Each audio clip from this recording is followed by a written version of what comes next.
श्री सीताराम चंद्राभ्याम नमः। किष्किंधा कांड 42वां सर्ग। सुग्रीव का पश्चिम दिशा के स्थानों का परिचय देते हुए सुषेण आदि वानरों को वहां भेजना। दक्षिण दिशा की ओर वानरों को भेजने के पश्चात राजा सुग्रीव ने तारा के पिता और अपने ससुर सुषेण नामक वानर के पास जाकर उन्हें हाथ जोड़कर प्रणाम किया और कुछ कहना आरंभ किया। सुषेण मेघ के समान काले और भयंकर पराक्रमी थे।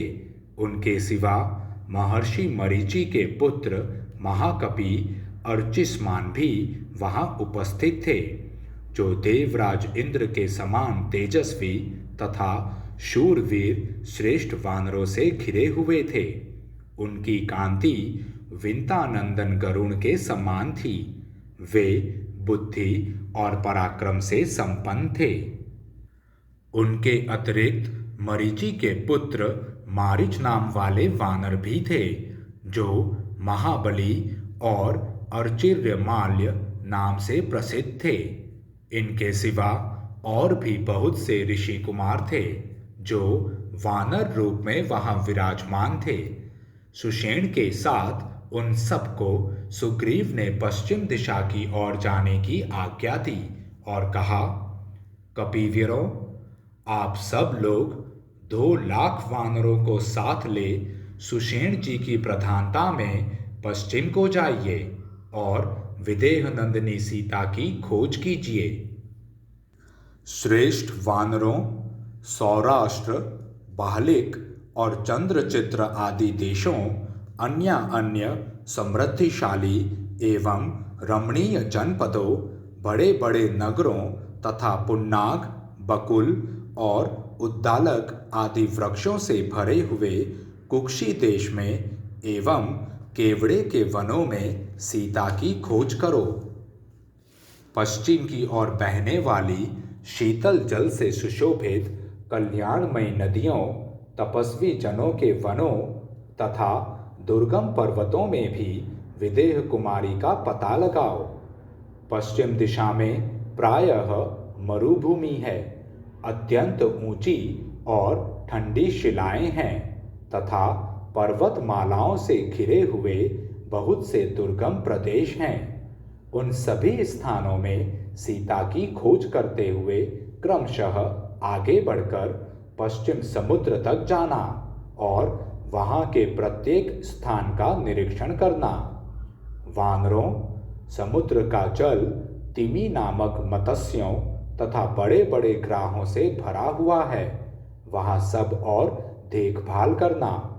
समुद्र के तट पर केवड़ों के कुंजों में, तमाल के काननों में तथा नारियल के वनों में तुम्हारे सैनिक वानर भली भांति विचरण करेंगे।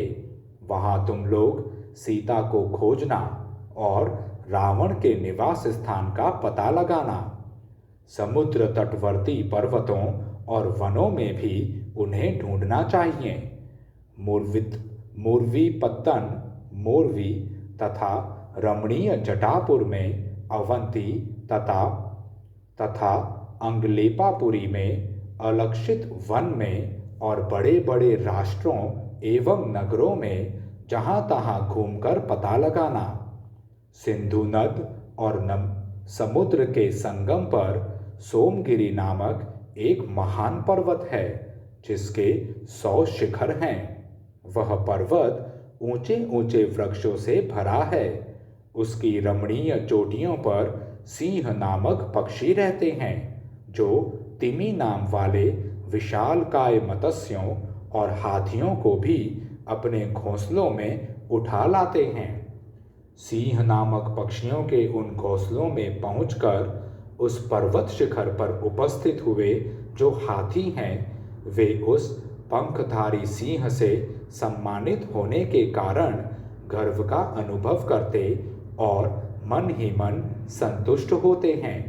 इसीलिए मेघों की गर्जना के समान शब्द करते हुए उस पर्वत के जलपूर्ण विशाल शिखर पर चारों ओर विचरते रहते हैं।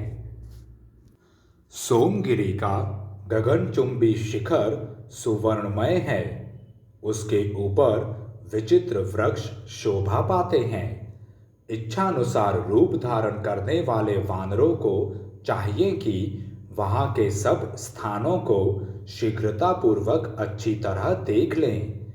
वहाँ से आगे समुद्र के बीच में पारियात्र पर्वत का सुवर्णमय शिखर दिखाई देगा, जो 100 योजन विस्तृत है। वानरों, उसका दर्शन दूसरों के लिए अत्यंत कठिन है। वहां जाकर तुम्हें सीता की खोज करनी चाहिए। पारियात्र पर्वत के शिखर पर इच्छानुसार रूप धारण करने वाले भयंकर अग्नितुल्य तेजस्वी तथा वेगशाली 24 करोड़ गंधर्व निवास करते हैं। वे सब के सब अग्नि की ज्वाला के समान प्रकाशमान हैं और सब ओर से आकर उस पर्वत पर एकत्र हुए हैं। भयंकर पराक्रमी वानरों को चाहिए कि वे उन गंधर्वों के अधिक निकट न जाएं, उनका कोई अपराध न करें और उस पर्वत शिखर से कोई फल न लें, क्योंकि वे भयंकर बल विक्रम से संपन्न धैर्यवान महाबली वीर गंधर्व वहाँ के फल मूलों की रक्षा करते हैं। उन पर विजय पाना बहुत ही कठिन है। वहाँ भी जानकी की खोज करनी चाहिए और उनका पता लगाने के लिए पूरा प्रयत्न करना चाहिए। प्राकृत वानर के स्वभाव का अनुसरण करने वाले तुम्हारी सेना के वीरों को उन गंधर्वों से कोई भय नहीं है। पारियात्र पर्वत के पास ही समुद्र में वज्र नाम से प्रसिद्ध एक बहुत ऊंचा पर्वत है, जो नाना प्रकार के वृक्षों और लताओं से व्याप्त दिखाई देता है। वह वज्रगिरी वैदुर्य मणि के समान नील वर्ण का है। वह कठोरता में वज्रमणि के समान है। वह सुंदर पर्वत वहाँ 100 योजन के घेरे में प्रतिष्ठित है। उसकी लंबाई और चौड़ाई दोनों बराबर है। वानरों, उस पर्वत पर बहुत सी गुफाएं हैं। उन सब में प्रयत्नपूर्वक सीता का अनुसंधान करना चाहिए। समुद्र के चतुर्थ भाग में चक्रवान नामक पर्वत है। वहीं विश्वकर्मा ने सहस्त्रार चक्र का निर्माण किया था। वहीं से पुरुषोत्तम भगवान विष्णु पंचजन और हयग्रीव नामक दानवों का वध करके पांचजन्य शंख तथा वह सहस्त्रार सुदर्शन चक्र लाए थे। चक्रवान पर्वत के रमणीय शिखरों और विशाल गुफाओं में भी इधर उधर वैदेही सहित रावण का पता लगाना चाहिए। उससे आगे समुद्र की अगाध जल राशि में सुवर्णमय शिखरों वाला वराह नामक पर्वत है, जिसका विस्तार 64 योजन की दूरी में है। वहीं प्रागज्योतिष नामक सुवर्णमय नगर है, जिसमें दुष्टात्मा नरक नामक दानव निवास करता है। उस पर्वत के रमणीय शिखरों पर तथा वहाँ की विशाल गुफाओं में सीता सहित रावण की तलाश करनी चाहिए। जिसका भीतरी भाग सुवर्णमय दिखाई देता है, उस पर्वतराज वराह को लांघकर आगे बढ़ने पर एक ऐसा पर्वत मिलेगा जिसका सब कुछ सुवर्णमय है तथा जिसमें लगभग 10 सहस्त्र झरने हैं। उसके चारों ओर हाथी, सुअर, सिंह और व्याघ्र सदा गर्जना करते हैं और अपनी ही गर्जना की प्रतिध्वनि के शब्द से दर्प में भरकर पुनः दहाड़ने लगते हैं। उस पर्वत का नाम है मेघगिरी, जिस पर देवताओं ने हरित रंग के अश्व वाले श्रीमान पाक शासन इंद्र को राजा के पद पर अभिषिक्त किया था। देवराज इंद्र द्वारा सुरक्षित गिरिराज मेघ को लांघकर जब तुम आगे बढ़ोगे, तब तुम्हें सोने के 60,000 पर्वत मिलेंगे जो सब ओर से सूर्य के समान कांति से दैदीप्यमान हो रहे हैं और सुंदर फूलों से भरे हुए सुवर्णमय वृक्षों से सुशोभित हैं। उनके मध्य भाग में पर्वतों का राजा गिरिश्रेष्ठ मेरु विराजमान है, जिसे पूर्व काल में सूर्य देव ने प्रसन्न होकर वर दिया था। उन्होंने उस शैलराज से कहा था कि जो दिन रात तुम्हारे आश्रय में रहेंगे वे मेरी कृपा से सुवर्णमय हो जाएंगे तथा देवता, दानव, गंधर्व जो भी तुम्हारे ऊपर निवास करेंगे वे सुवर्ण के समान कांतिमान और मेरे भक्त हो जाएंगे। विश्वदेव, वसु, मरुदगण तथा अन्य देवता सायंकाल में उत्तम पर्वत मेरु पर आकर सूर्य देव का उपस्थान करते हैं। उनके द्वारा भली भांति पूजित होकर भगवान सूर्य सब प्राणियों की आंखों से ओझल होकर अस्ताचल को चले जाते हैं। मेरु से अस्ताचल 10,000 योजन की दूरी पर है, किंतु सूर्यदेव आधे मुहूर्त में ही वहां पहुंच जाते हैं। उसके शिखर पर विश्वकर्मा का बनाया हुआ एक बहुत बड़ा दिव्य भवन है जो सूर्य के समान दीप्तिमान दिखाई देता है। वह अनेक प्रासादों से भरा हुआ है। नाना प्रकार के पक्षियों से व्याप्त विचित्र विचित्र वृक्ष उसकी शोभा बढ़ाते हैं। वह पाशधारी महात्मा वरुण का निवास स्थान है। मेरु और अस्ताचल के बीच एक स्वर्णमय ताड़ का वृक्ष है जो बड़ा ही सुंदर और बहुत ही ऊंचा है। उसके 10 स्कंध हैं। उसके नीचे की वेदी बड़ी विचित्र है। इस तरह वह वृक्ष बड़ी शोभा पाता है। वहाँ के उन सभी दुर्गम स्थानों, सरोवरों और सरिताओं में इधर उधर सीता सहित रावण का अनुसंधान करना चाहिए। मेरुगिरी पर धर्म के ज्ञाता महर्षि मेरु सावर्णी रहते हैं जो अपनी तपस्या से ऊंची स्थिति को प्राप्त हुए हैं। वे प्रजापति के समान शक्तिशाली एवं विख्यात ऋषि हैं। सूर्य तुल्य तेजस्वी महर्षि मेरु सावर्णी के चरणों में पृथ्वी पर मस्तक टेक कर प्रणाम करने के अनंतर तुम लोग उनसे मिथिलेश कुमारी का समाचार पूछना।